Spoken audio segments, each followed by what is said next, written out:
Alright, hello everybody. Welcome to the next reaction video. Today I'm looking at General Electric U50C Dead on Arrival Episode 4 by Andrew Raila, aka the Rocket City Rail Fan. I believe that's what the rest of the name says. So without further ado, let's get on to the reaction.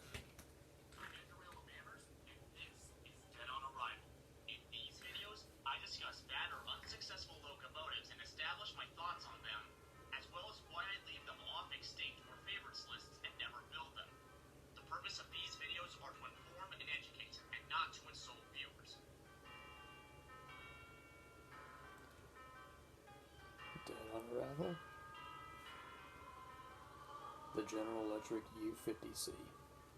Union Pacific is my favorite railroad, currently one of two major American railroads to have been in business since the 19th century, and being the oldest major railroad in North America. What did that text say? In business since the 19th century. It'll be the sole surviving major railroad from the 19th century once Kansas City Southern merges with Canadian Pacific into CPKC, which they just did a few days ago. That merger is official, although I'm not particularly thrilled about it and I'm very mixed about it. I'll explain more on why in a future video, which I'm working on a script for. In case you didn't know. And being the oldest major railroad in North America, it is also famous for having the largest locomotives to ever exist, such as the 9000 series 412-2s, 4884 Big Boys, General Electric GTELs, and the EMD DDA-40X. Yep. They've had many of the most powerful locomotives to ever exist. And I'm so glad that one of the big boys is with them right now in operation, including number 844, Living Legend. And for a while they also had 6936 Centennial until it was donated. And it's very likely we're probably not going to see it operate again, but I really want to see that thing operate again. I love the Centennials. I loved the GTELs that UP had from back in the day. I'd love to see one of those things run again. Like, I'm not going to lie.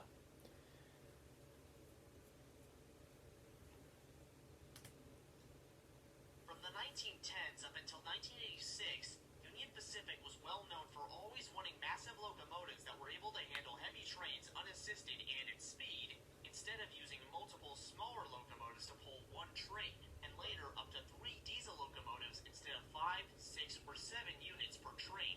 This reduced operating costs on crews, locomotives needed, and wear and tear on the locomotives. This was especially the case following the retirement of the last big boys and challengers in the early 1960s, followed by that of the last GTEL in 1969. Beginning in 1963, Union Pacific contacted the top 3 locomotive manufacturers in America to build them a 3-unit mashup of locomotives that could produce at least 15,000 horsepower, so at least 5,000 in each unit. And so began a time known as the horsepower race. Those manufacturers were EMD, General Electric, and the American Locomotive Company, or ALCO, the latter of which was now being overshadowed by its competitors and only 6 years away from going out of business, just like its steam age rivals before it. R.I.P. EMD's offer was the successful DD35 models, ALCO's would be the unsuccessful C855, and General Electric's was the U50, the largest model in its then-new Universal series of diesel locomotives, manufactured from 1963 to 1965 for both the Union Pacific and Southern Pacific. UP bought 23, SP only bought 3. The U50 had a B+B-B+B wheel arrangement, using recycled trucks from scrapped Gen 2 GTELs with span bolsters, and like the DD35 models, turned out to be a successful and satisfactory locomotive for Union Pacific, though not as much as the DD35's did. And I am pretty disappointed that none of the Gen 1 or 2 gas turbine locomotives from UP were ever preserved. Although luckily two of the Gen 3 models, numbers 18 and 26, are in preservation, so that's great. It was also two U25B locomotives on a single frame and sported a very Spartan wide cab with a very short nose. From 1969 to 1971, General Electric developed and built a second version of the U50 known as the U50C, which, just like its predecessor, used trucks from scrapped GTELs, except this time they used two three-axle trucks from the third generation turbines. This gave them a C-C wheel arrangement, which was the first main difference between the U50C and the regular U50. Like the U50, the U denoted that the U50C was part of the Universal Series, and 50 meant 5,000 horsepower. The C denoted the C-C wheel arrangement in the U50C. The U50C had the prime movers directed inward to create a centralized radiator section. They also used two General Electric FDL 12-cylinder engines instead of using two 16-cylinder engines, which was part of a weight-saving measure that made it 4.5 feet shorter than the U50 at 79 feet, compared to 83.5 feet of the U50. The reason General Electric chose to make the U50s with three-axle trucks was because the span bolster wheel arrangement of the U50 was apparently not well suited for high speed and better suited for slower speeds. 6 axles would also be apparently sufficient for high-speed operation. The U50 did have a few small reliability issues, most notably being very heavy at 279 tons. For comparison, the DDA-40X weighed 272.5 tons, the DD-35A weighed 259 tons, the Alco C855 weighed 275.7 tons. So yeah, those things were heavy, but they worked. Except the U50C and the C855 from Alco. By the way, I'm also disappointed that none of the DD35 models were ever preserved. Yes, they weren't perfect, but they worked, and they were good. So the weight-saving measures and modifications were supposed to make the U50C an improved version of the U50, but ironically, they backfired and made it very unsuccessful. Turns out that another weight-saving measure used in the U50Cs was that instead of using copper wiring like the U50, DD35s, and other diesels, General Electric used aluminum wiring in the U50C. So did Alco with the C855. And by the way, nice artwork picture by Andy Romano. Aluminum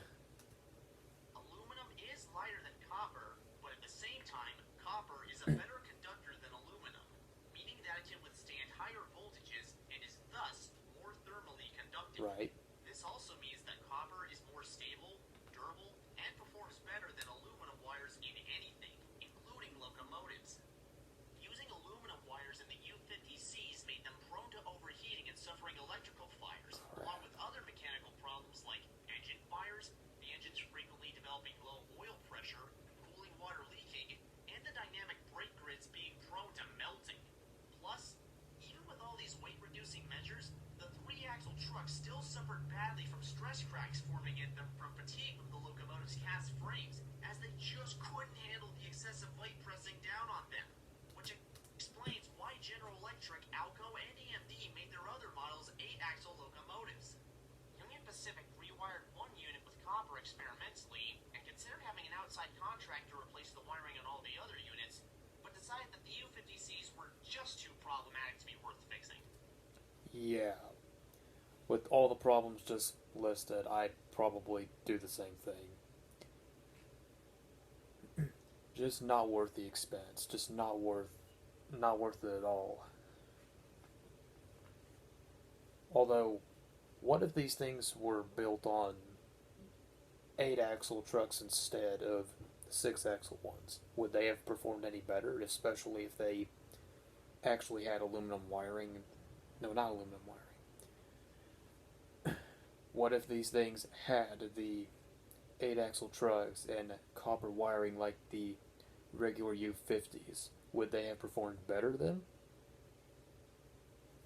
Because I don't know. Because GE pretty much screwed this one up from the get-go. But hey, the U50 and U50Cs are definitely some of the most interesting looking locomotives I've ever seen from design.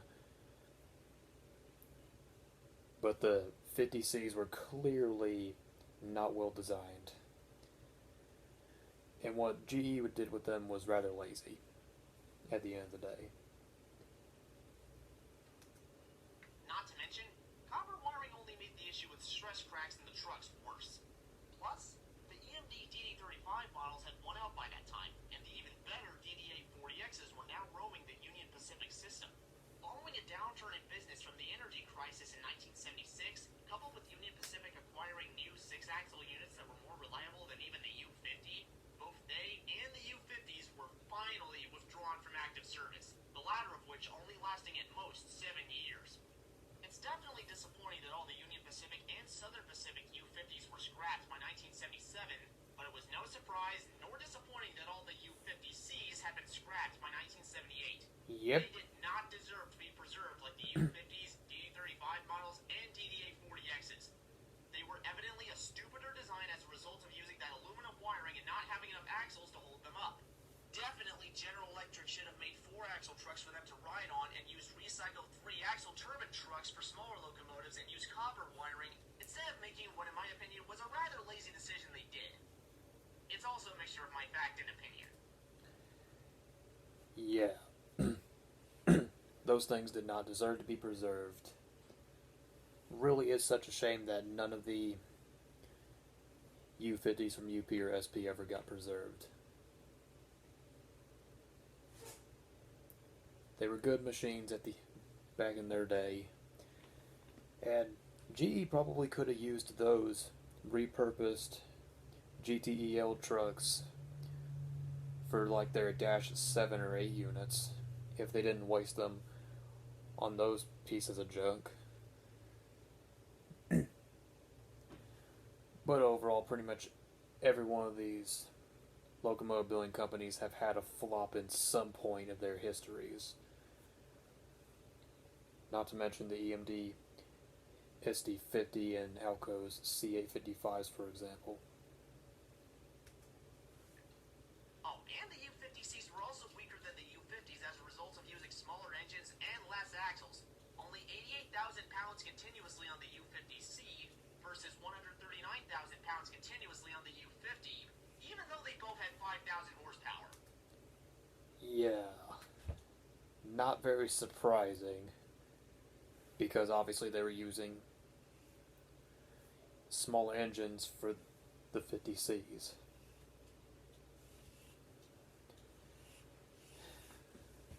God, what an embarrassment that the U50Cs were. Like, if the smaller C30-7s and SD40-2s could be more reliable than those things, then that must have been embarrassing. Overall, the moral of this story is, which I'll say in my best electrical impersonation, don't use aluminum wires in locomotives. Use copper wiring, and never overload your trucks with too much weight. Add more axles instead. You will get less stress on the axles and more extractive effort. Unless you want to repeat the disaster that was the U50C.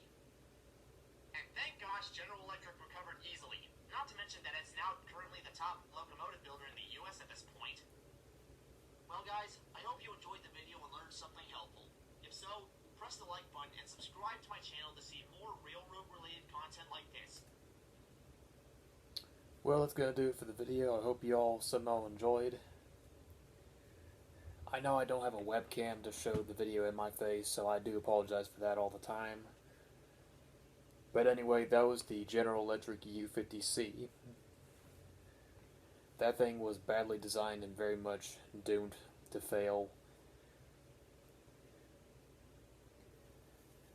But I'm definitely looking forward to checking out other videos like this to learn more about certain locomotives and all that. But anyway, hope you all enjoyed, and I'll see you next time.